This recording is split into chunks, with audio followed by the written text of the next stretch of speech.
The NRL's so-called Project Apollo took a small step towards the season restarting, with both broadcasters agreeing to a May 28 kick-off date. But one giant leap does remain, and it comes in the form of this checklist, and it is a long one. Government medical clearance, obviously the key to all this, and then deciding with the broadcasters just how many rounds will be played. 2 so far have been done. Will it be 17? Or 22, or somewhere in between? The grand final date on top of that. State of Origin looking like it's post-season. Getting the Warriors over here. Can they train as a squad while in quarantine? And obviously, interstate travel. Queensland teams, Victorian teams, etc. So much still to be decided out of this.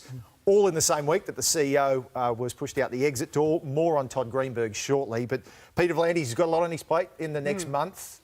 Peter, and this in the same week that he also said there's scaremongering and alarmist rhetoric out there as well about what the NRL I think that would be referring to me, would it? Perhaps. No, I think with the NRL, look, if they're going to start, if they've got medical clearance, fine. But what I say to the government in my column in the Herald yesterday was, if it's game on for everybody, it's got to be game on for everybody. There is no argument that I can see that is being made for rugby league exceptionalism. Everybody's been stopped at the red traffic lights for 2 months.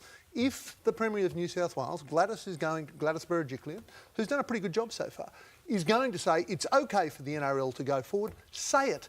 But say it for everybody. And, you know, since I've been writing my columns and saying it here, I've taken a bit of flack from the rugby league community, which I expect.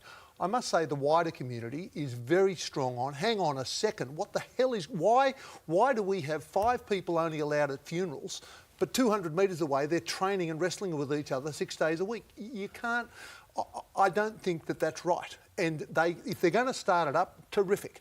But it's got to be started up for everybody. But aren't you getting that feeling listening to the Premier? I certainly am. I'm feeling that, yes, right now, it's status quo. Yep. Things aren't changing. But May 28, the Rugby League are heading for, obviously, and they're trying to get their ducks in line.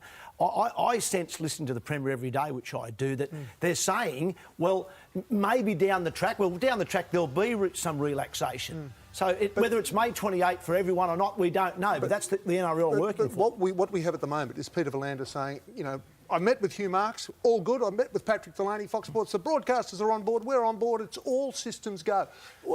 Is there a medical person here? Could we just have somebody come forward, a serious medical person, to sell the case to say, this is absolutely fine. I've got my professional reputation behind it. This is fine. At the moment, we've got, and our security experts, our biosecurity experts are with us. Let us see somebody tell us the people and put their authority behind it. It should start with the Premier. I mean, the Queensland Premier and the Victorian Premier have both said, you're kidding.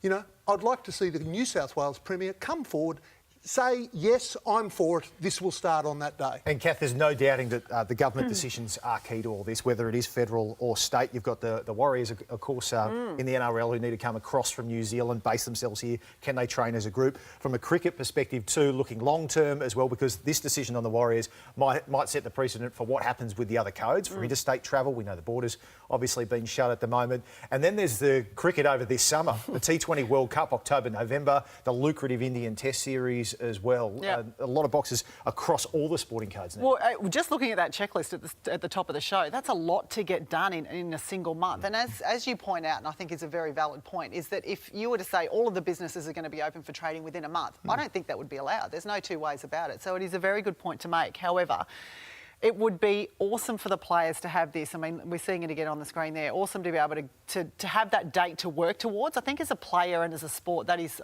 such a great thing. And then I think everyone's smart enough to know that that may not happen. And you've got to be a bit going with the flow at this stage in these uncertain times and everything else that's going on. But to have that date would make such a difference to all of them.